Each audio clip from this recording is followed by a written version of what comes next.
think it's going to be the greatest fraud ever. I think it's going to be a rigged election. Mail-in ballots will lead to the greatest rigged election and the greatest fraud in the history of our country, potentially. That was my interview with President Donald Trump in June of this year. Meanwhile, votes are still being counted and lawsuits filed by the Trump campaign. They're still pending in certain states, calling out irregularities in the voting process, although there have been cases of uncounted ballots being found and allegations that voting machines may have been hacked or compromised.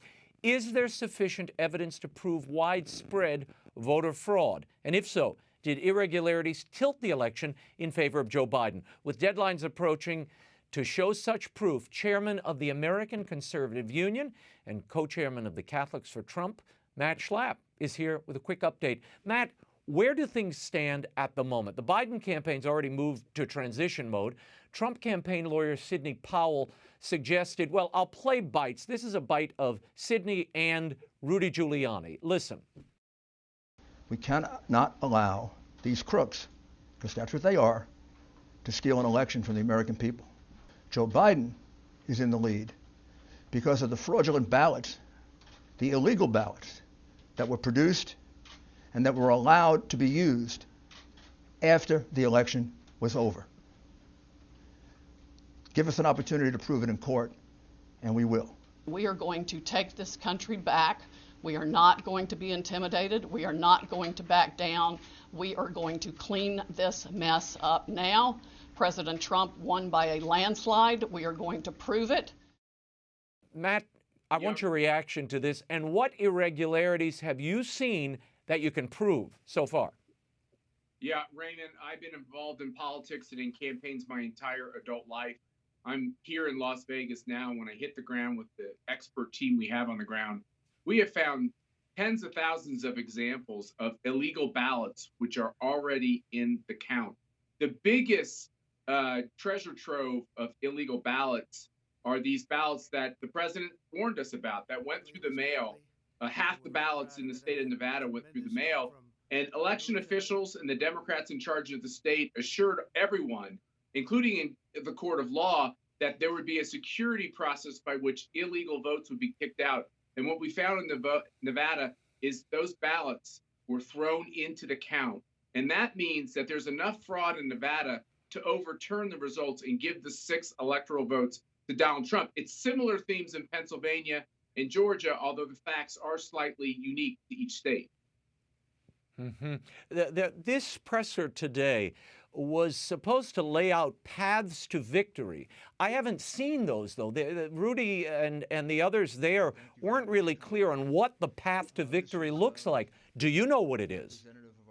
Yeah, I do. The first step is we have to talk about facts, math, and science. We have to show the American people and half the country that believes that these election results should be challenged.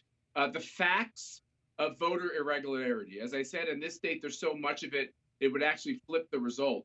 The second thing is we have to walk through why there were problems with all sorts of machines, not just Dominion machines, but also the signature check machine they used in the state of Nevada. If the president's team will continue to talk about the facts of voter fraud, the facts of not having observers on the ground, and in this state alone, Raymond, I wish I had the prop with me right now, 800 sworn statements from people that saw illegal activity in the state of Nevada, dead people voting, minors voting, people voting in 2 states, people voting who had told the post office they were moving out of Nevada. It's time consuming to walk through this. So in the state of Nevada, we've now filed a lawsuit.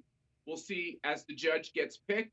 This should be adjudicated within 10 days. We'll then have to consider the next step if we don't win at that step. But there is time to make sure that the legal processes are well used, because I remember in 2000, when I spent 36 days in the Florida recount, we didn't have a winner to the feast day of Our Lady of Guadalupe in December. So the Constitution allows for the President of the United States to take the steps he needs to make sure only legal ballots are counted. As of now, that's just simply not the case. Matt, there have been 26 lawsuits or so, or 26 and change filed. Most of those, the vast majority of them, have been thrown out of court. What do you have confidence that these other lawsuits that the Trump campaign is mounting, that they'll stick? So I'm going to go back to the 2000 example, Raymond. Once again, the Bush campaign lost almost every legal challenge until they were eventually victorious. And in that case, they were victorious in the Supreme Court. The standard the Supreme Court used, by which it got more than 5 votes, is you can't have 2 standards to consider whether or not a ballot is legal. In each one of these contested states, if you voted by mail, like in the state of Georgia, for instance, there was no verification that you were a legal voter. If you voted in person, there was more stringent steps to make sure you were a voter. In the state of Nevada, we have hundreds of sworn statements from Republicans who were legally registered, yet not allowed to vote for one reason or another when they experienced the Democrat machine in their polling place. So these 2 standards of justice, 2 standards of civil rights, the Supreme Court has always struck that down. These are very real civil rights questions.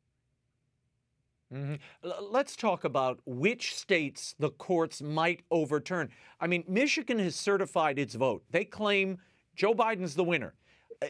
Is that going to be overturned by a court? And what about Georgia? This recount is nearing. It doesn't appear it's moving in the direction of the president. What's next? Well, I believe in these states where you have, I know that when you have certification, it's an important sounding word. It's an important step in the process. But after certification, the president still has his right as a citizen of the United States to adjudicate that outcome in court. Now, the standard is high. We have to prove the fraud. We have to prove that there was a disparate set standard used for ballots. We have to show the irregularities and the undemocratic processes. I believe, from what I've seen in the state of Nevada, that we have thousands and thousands of examples that will be acceptable in court. I've talked to the people in Georgia. Basically, what happened in Georgia is the Secretary of State, outside the law, signed a consent decree because he was scared of Stacey Abrams, which meant no signature verification for the ballots. A third of the ballots in Georgia went through the mail. They had no signature verification. Think about that, Raymond. That's just not acceptable in the United States of America. That's going to have to be adjudicated in court. Philadelphia, you know, there's so many examples of un-American, undemocratic activity. It's similar. As I said, each state is unique. But if what I've seen in Nevada is true in each one of these states, and I believe it is, 73.3 million Americans were essentially disenfranchised. I have to tell you, I sat through the press conference at the RNC today. I wasn't there personally, but I watched it. What you just said, Matt, is a lot clearer, I think, to Americans listening than what we heard there. It was it seemed like very broad charges. The president won by a landslide. There were corruption in the machines. Venezuela and Hugo Chavez was brought up. I think it starts pinging around the heads of Americans and they can't process it. The president's still refusing to concede the election. He's not required to do so. But what should he be doing until his legal teams either prove or fail to prove their cases? What would you advise him? He should continue to be our president. He should take every appropriate step to make sure that his policies continue to flower. He should make sure that people are held accountable for wrongdoing, that all the accusations from the previous presidential election. I want a big, vigorous, energetic president. At the same time, I do believe that the legal strategy around this clearly illegal behavior in these states, just tell the facts, talk about how it impacts the math, and talk about the science of computers and machines that weren't used according to standards. If we continue to talk about that, I think we have a very compelling civil rights case that American voters were not treated in an equal manner. And I think that that's just something, as a country, that is a very dangerous thing to not uncover all the truth. If we just simply uncover everything and let everybody see it, including the media, even those that are disinterested, it's a heck of a compelling story that the results in these states should be questioned. I want to shift gears very slightly. The Washington Post this week reports that Biden means to end the Hyde Amendment, should he be president-elect and president, so the federal government can use taxpayer dollars to pay for abortions. He intends to reinstitute the Obamacare mandate, meaning the Little Sisters of the Poor and all these religious groups will have to pay for abortifacients and contraceptives for their employees. Is this, do you think, what Catholics signed up for? And how is this healing, do you think, Matt? Yeah, I was just thinking that, Raymond. This is not uniting. Taking nuns to court to make them pay for abortion-inducing drugs is not uniting. Telling people of faith in this country that they have to start not only accepting the idea that abortion is legal, but somehow participating in it through our healthcare system and paying for it. This is not uniting. This is so seriously a source of division in the country that I worry on top of this election, if Joe Biden is declared the winner of this election, if he moves forward on this radicalized agenda attacking people of faith, I worry about where our country is going to go. And if we can get through all of this, he would be much more better advised to take a step back and to think about the reason why the Catholic vote voted against him. And he should try to think about ways to court it. And disrupting this long bipartisan tradition of the Hyde Amendment is the wrong way to start. Okay, final question. You know what states are now being, where the Trump campaign is contesting the results in these states and the tallies. Which states do you believe the courts could overturn, and what is the president's path to victory? By my eye, he'd have to flip 5 of these states, Matt. Well, I think in Georgia, he clearly won. It's this idea of no signature match, which the eminent lawyer Lynn Wood has the case on that. So I think that case is incredibly important to be able to demonstrate. Once again, 1/3 of the votes in Georgia went through the mail, and there was tons of illegal voting that they had no method to cancel those ballots on. So that's the first step. Nevada, I also believe, is a state where we've demonstrated clearly evidence, tens of thousands of pieces of evidence, 800 sworn statements of people who saw the kind of corrupt system that was set up. Then you move forward and you look at the recount in Wisconsin in these 2 counties that the president has paid for. We have to see what the results are there as well. And then I think in Michigan and Pennsylvania, it comes down to this whole idea of, did they properly handle the mail-in ballots?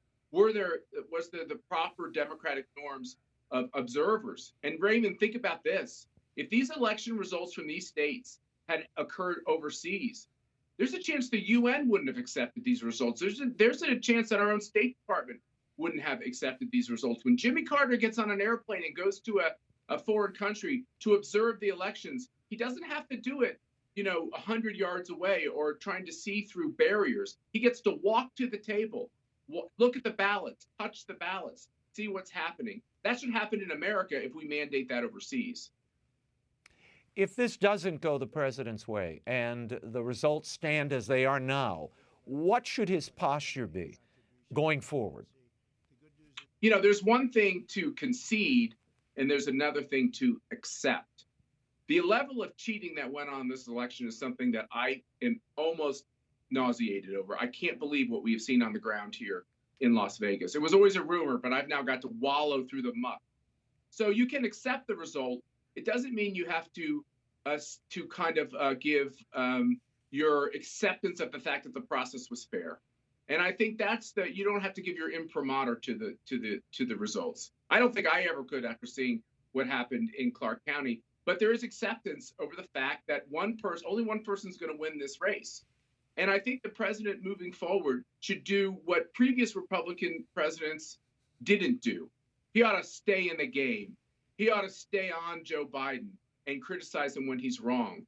He ought to rally half of the country that believes that somehow this election didn't happen, just because it's almost mathematically impossible to pick up 10, 11, 12 House seats, pick up state legislative chambers, pick up a governorship, hold the Senate, and lose the presidency when the president overperformed most of those candidates. It just doesn't ring true to people. And I think he ought to stay on this, and we'll see what happens 4 years from now. But in the meantime, he's an American citizen. He ought to fully satisfy his rights, so that most Americans can walk out of this election and feel like, even if it was close, that the law prevailed. If we don't do that, Raymond, we will never heal.